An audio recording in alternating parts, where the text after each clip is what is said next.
Bienvenidos a una nueva entrega del videopodcast del Parque Científico de Alicante. Hoy tenemos el placer de contar con Rubén Hidalgo, director de Corporate Venturing de CAPSA Food, de Central Lechera Asturiana. Rubén, bienvenido, ¿qué tal? ¿Cómo estás? Muy bien, buenos días. Placer estar aquí. Bueno, cuéntanos qué haces por aquí, por el Parque Científico, qué es lo que te trae por aquí. Mm, Bueno, el Parque Científico pone en marcha, ¿no?, una iniciativa donde quiere dar servicio avanzado, digamos, a las startups que pasen por el Parque Científico. Y esto lo hace creando una especie de red de mentores, ¿no? Que están en sus industrias, que somos trabajadores de la industria, que estamos haciendo pues nuestras cosas ahí, y nos asigna, ¿no?, ciertas startups que consideran que están avanzadas lo suficiente o tienen un contexto avanzado para que sea de mucho valor este contacto real con una persona que está en la industria, ¿no? Entonces, nosotros como mentores, pues estamos asignando horas, tiempo, recursos a estas startups del parque científico, ayudándoles en su camino de la mano del parque científico. Ponos un ejemplo, ¿con qué startups del parque estáis trabajando? Sí, ¿Estás trabajando tú directamente? pues por ejemplo, estoy con dos, Fitch y Nos Biocontrol. Fitch es una startup, ¿no?, que está en un momento ya de escalado, que quiere decir que ya no es una startup que está en el laboratorio, sino que afronta, ¿no?, hacer por primera vez su fábrica, con una propuesta de valor dirigida al reciclaje del proceso plástico, ¿no?, los componentes plásticos que se producen en gran consumo, ¿no?, en el día a día, con una tecnología muy innovadora, ¿no? Y en el otro caso estamos hablando de cómo el mundo de los insectos, ¿no?, aplica para el control y la reducción, ¿no?, de ciertas injerencias en agricultura, en invernaderos, ¿no? Pues, cómo usas el insecto para hacer el control de plagas, este tipo de cuestiones. Cosas ambas muy innovadoras y muy cargadas de tecnología, y con ellas estamos. Para quienes nos ven, ¿podrías contarnos brevemente en qué consiste tu misión en tu compañía? ¿Cuál es tu área de trabajo? ¿A qué te dedicas allí? Sí, pues yo soy el director, digamos, del área de innovación abierta, ¿vale? Aunque hoy este concepto todavía está en evolución, ¿no?, y lo estamos definiendo. En el caso del Grupo Central Lechera Asturiana, entendemos la innovación abierta introduciendo dos cosas, ¿no? Primero, que es innovación, que quiere decir que nos encargamos de proyectos corporativos que no son cercanos al core, en el sentido de que exploramos negocios que no es como más de lo mismo, sino que buscamos cosas diferentes. Y también en el proceso de adopción de tecnología, pues digamos, no la tecnología, digamos, comercial, sino cosas que sean un poquito más disruptivas y querramos incorporar a nuestra cadena, ¿no? Y decimos abierta porque esto no lo hacemos con equipos internos, sino colaborando con agentes externos. Y en nuestro caso, muy fundamentalmente invirtiendo en startups. Por eso lo llamamos Corporate Venturing, porque aplicamos las condiciones generales de un Venture Capital as usual, ¿no? Tiene Ujú, algunas prácticas de un fondo de capital riesgo en mm. castellano, ¿vale? Es decir, las aplicamos a esto, ¿no? Pues invertimos en la startup y con ella a largo plazo buscamos la adopción de tecnología o la exploración de un negocio determinado.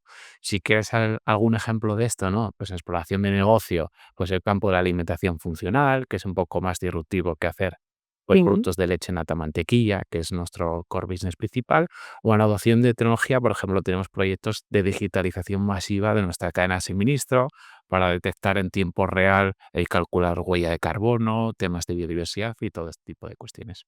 Es decir, muchísima tecnología, mucha inversión en tecnología y ahora mismo es lo que toca hacer en cualquier compañía que quiera avanzar y que no quiera quedarse atrás. Vosotros sois una compañía muy grande con una trayectoria y una gran tradición, pero quizá es más necesario que en otros casos incorporar toda esa tecnología. Em, ¿Cómo ¿Cuáles son las últimas tecnologías que estáis explorando para un sector como el vuestro? Bueno, al final, yo creo que cualquier sector o la mayoría de los sectores se enfrentan a la adopción de dos tipos de tecnologías que están disrumpiendo la forma en que fabricamos, la forma en que diseñamos productos, la forma en que vivimos, al fin y al cabo, ¿no? Una es el conjunto de tecnologías digitales y hoy en día, digamos, por el hype en el que estamos, hablar de tecnología digital es pues incorporar procesos alrededor de la inteligencia artificial generativa. Entonces, esto tiene un boom de opciones, ¿no? Es Ujú, una tecnología, digamos, muy transversal que tú tienes que entender cómo puede ayudar a eficientar tus procesos aplicando deep learning, aplicando sensórica avanzada, aplicando visualización de datos para que esa inteligencia sea un recurso inteligente, valga la redundancia, para ti y todo esto, ¿no? Y luego hay otro campo que es la biotecnología. La biotecnología también está viviendo una eclosión muy importante en el mundo, ¿no? Con técnicas muy avanzadas de secuenciación genética, de nuevos bioproductos, de nuevos bioprocesos que se pueden realizar que antiguamente no se podían. eh, y las dos tecnologías se combinan, ¿no? O sea, la capacidad de avance de la biotecnología se junta con la aplicación masiva de la inteligencia artificial y te permite, o permitirá, mejor dicho, ujú, pensar la industria alimentaria de unas maneras que hasta ahora pues no eran posibles, ¿no? ¿Eso cómo se traduce en el mercado? Pues una seguridad alimentaria, una calidad alimentaria mucho más avanzada, ¿vale? ujú. Que vamos a poder controlar el producto alimentario desde origen hasta que lo pones en un lineal y a medida que pase el tiempo, en la calidad de producto, en la limpieza del etiquetado, en la funcionalidad específica de los alimentos, hay un conjunto de características asociadas al producto que el consumidor va a ir viendo. No va a ver las tecnologías, va a ver que los productos pues tienen mucha más calidad, mucha más seguridad y mucha más funcionalidad. Llevamos ya, años conviviendo con este boom tecnológico, pero quizá en los últimos 2 años ha sido cuando hemos sentido ese tsunami bueno, que nos está arrollando, que nos está pasando por encima y al que hay que subirse o te quedas atrás. Te lo digo, Rubén, porque hace unos años, los parques científicos, los parques tecnológicos de las universidades, los veíamos como algo muy lejano, donde estaban los investigadores ahí haciendo sus cosas y demás. Y ahora hay muchas empresas que conviven dentro del parque, de los parques científicos de las universidades, como este, como el Parque Científico de la Universidad de Alicante. Y hay otras empresas que no estando dentro del propio ecosistema, pero sí se acercan a él para nutrirse también de ese conocimiento de las universidades, de la investigación, de las startups que van surgiendo. Son, digamos, unos nichos muy, muy ricos en ideas nuevas, en ideas frescas, en innovación, y aquí se va siempre la cabeza de todo, ¿no? ¿Cómo valoras esto? ¿Cómo estáis viviendo vosotros esto desde vuestra industria y cómo lo estáis aprovechando? Mm. A ver, bueno, esto ya es meterse muy en harina, ¿no? Es decir, y yo llevo 17 años dedicados a los procesos de la ciencia, tecnología y la innovación, ¿no? Y desde los años 80 hasta aquí hemos vivido una revolución en cómo el mundo trabaja en la transferencia de tecnología, ¿no? Venimos de un mundo, digamos, formado por ecosistemas de ciencia y tecnología, ¿vale?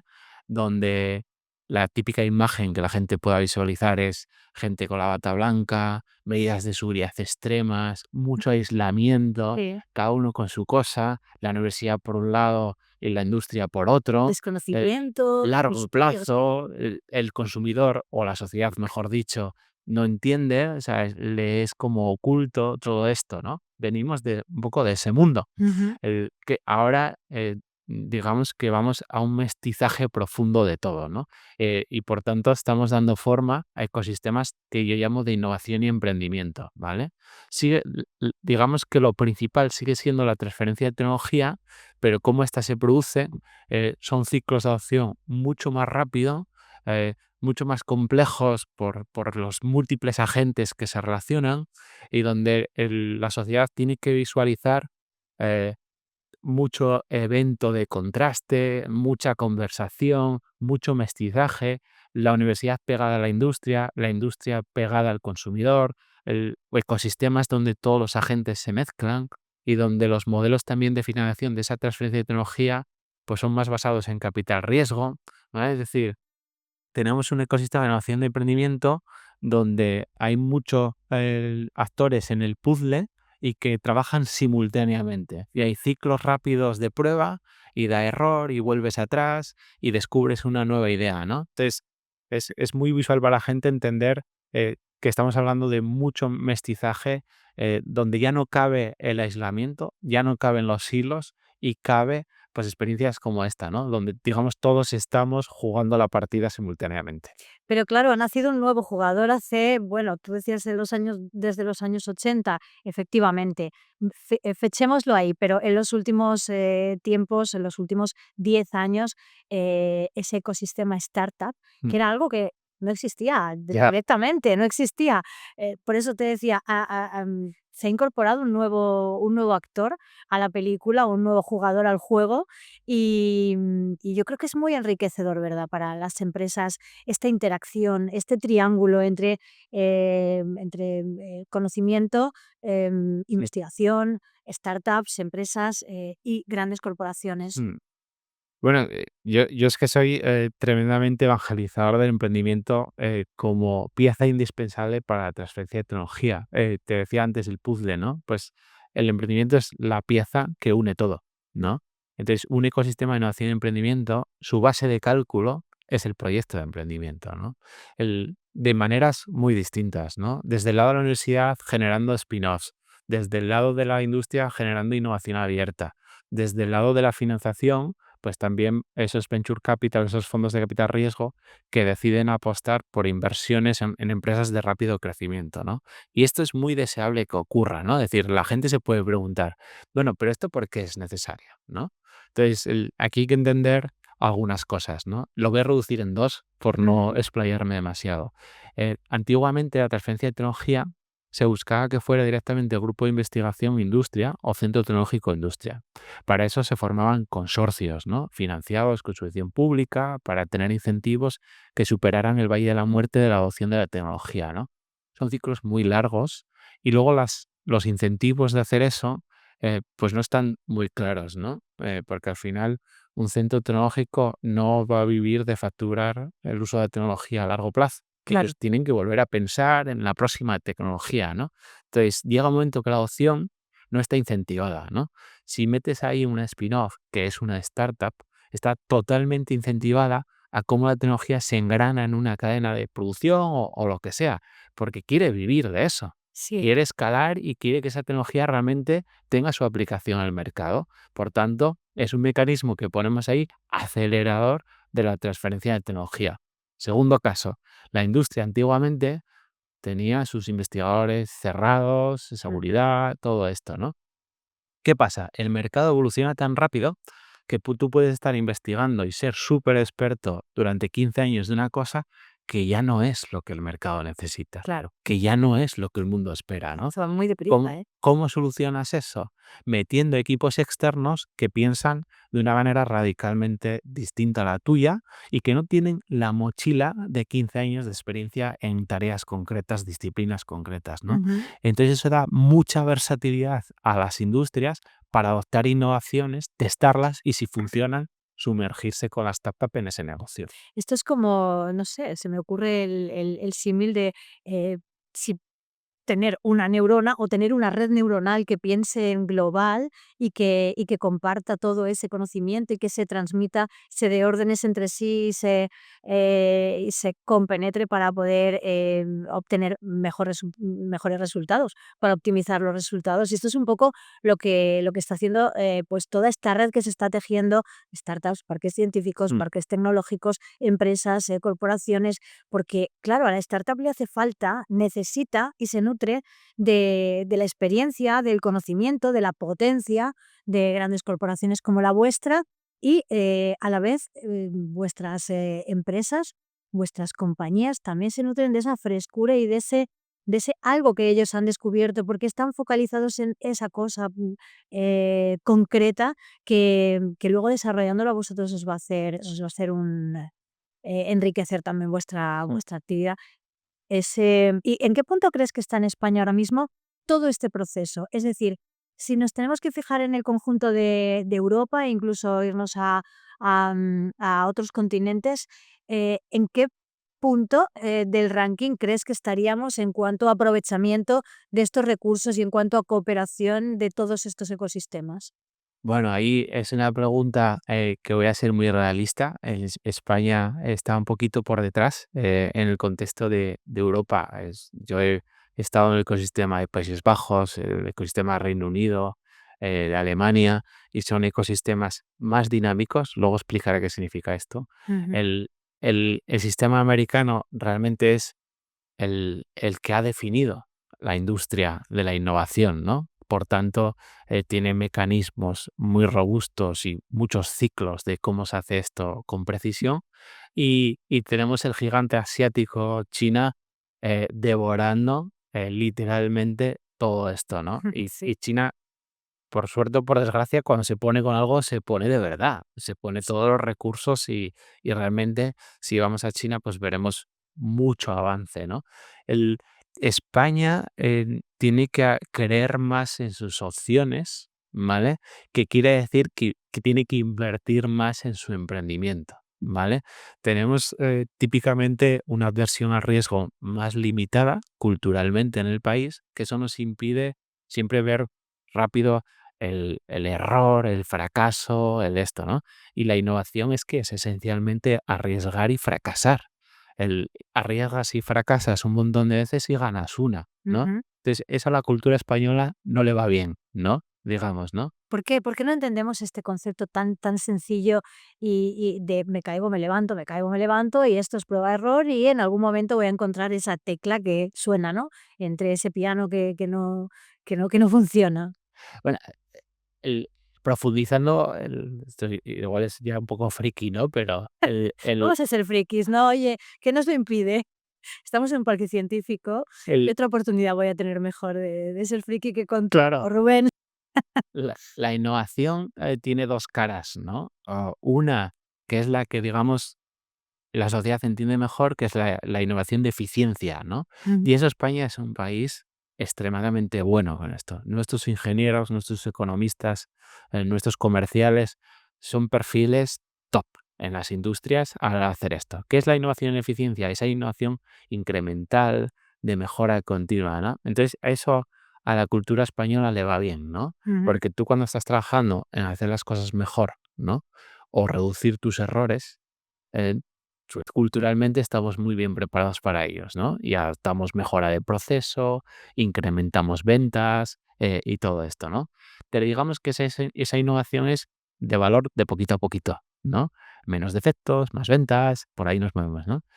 Hay otra cara de la innovación, que es la innovación de eficacia, que es cómo tú generas un negocio bastante distinto al que tienes o cómo tú adoptas un proceso de una manera bastante distinta a cómo la haces, ¿no? mm, Eso genera una inseguridad tremenda porque es como, ostras, yo que estaba, ¿no? Poquito a poquito mejorando, de repente me dices que tienes que cambiar la partida radicalmente, ¿no? sí, El, entonces eso, el, es indicadores distintos los que tienes que manejar. Nosotros llamamos indicadores adelantados de la ujú, innovación, que es entender, poder medir eh, la expectativa que vas a tener a largo plazo, no a corto, porque a corto siempre va a ser un coste hundido. A ujú, corto siempre vas a decir, oye, estoy como jugando, ¿no? Porque estoy gastando recursos y yo no le veo el retorno a sí, esto, sí, ¿no? sí, Y ahí es donde España no acaba de entender la cosa, ¿no? ujú, Por eso nosotros decimos, ¿por qué aplicar corporate venturing, no? Porque el fondo de capital riesgo ya aplica eso. Un fondo de capital riesgo no invierte en una startup porque el año que viene va a dar una magnífica cuenta de resultados. No, mm, seguramente esté en pérdidas, ¿no?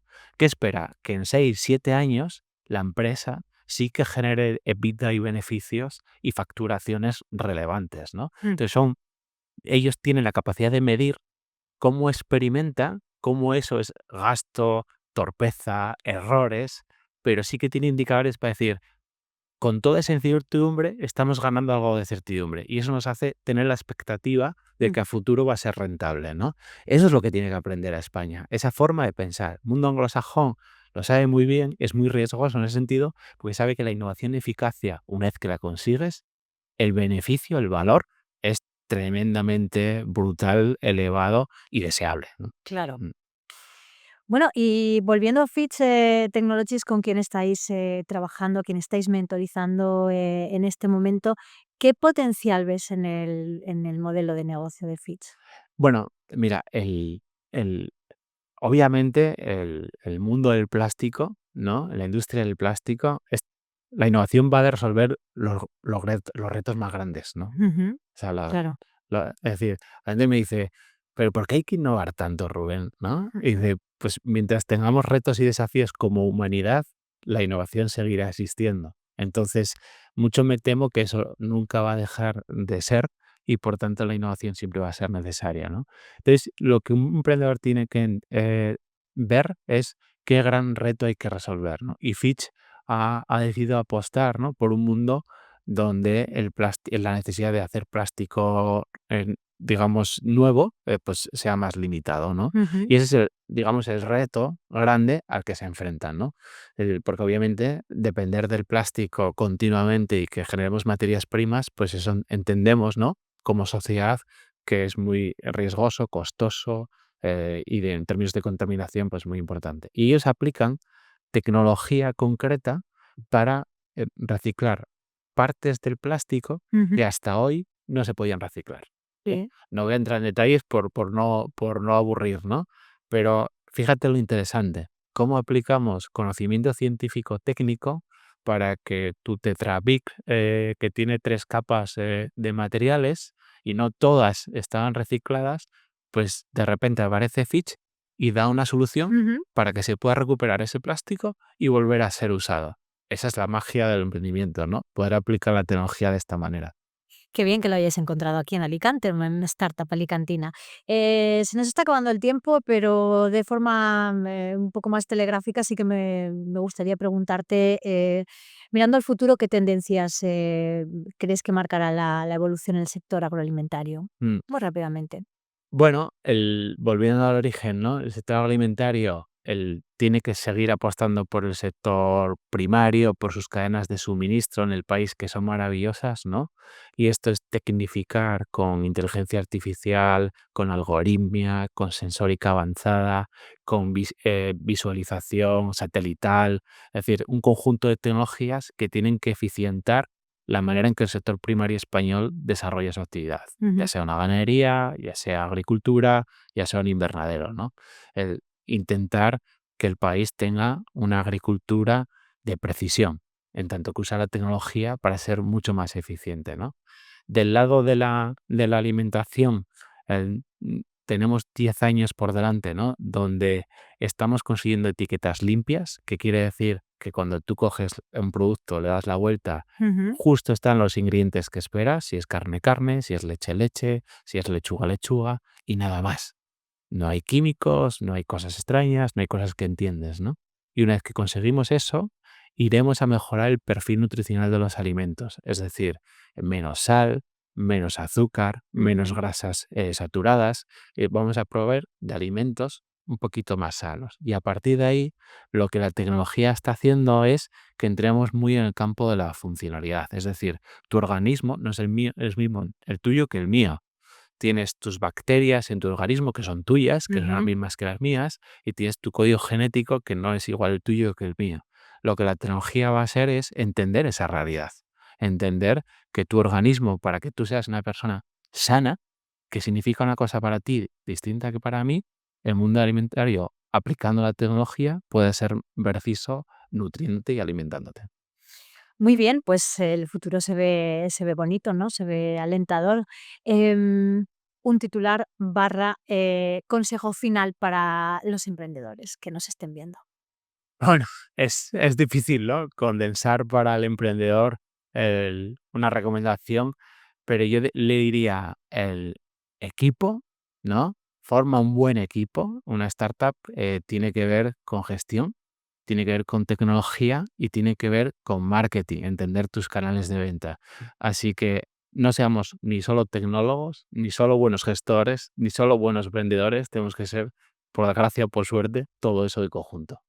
Muy bien, Rubén, pues muchísimas gracias. Ha sido un placer tenerte hoy aquí, poder hablar contigo y lo dicho, espero bueno, pues que trabajes a gusto aquí con nosotros en el parque y que bueno, pongáis el ojo en esas empresas que podemos aportar tanto a las grandes corporaciones. Gracias de verdad por acompañarnos en este podcast hoy. Un placer estar aquí contigo. Hasta Muchas pronto. gracias.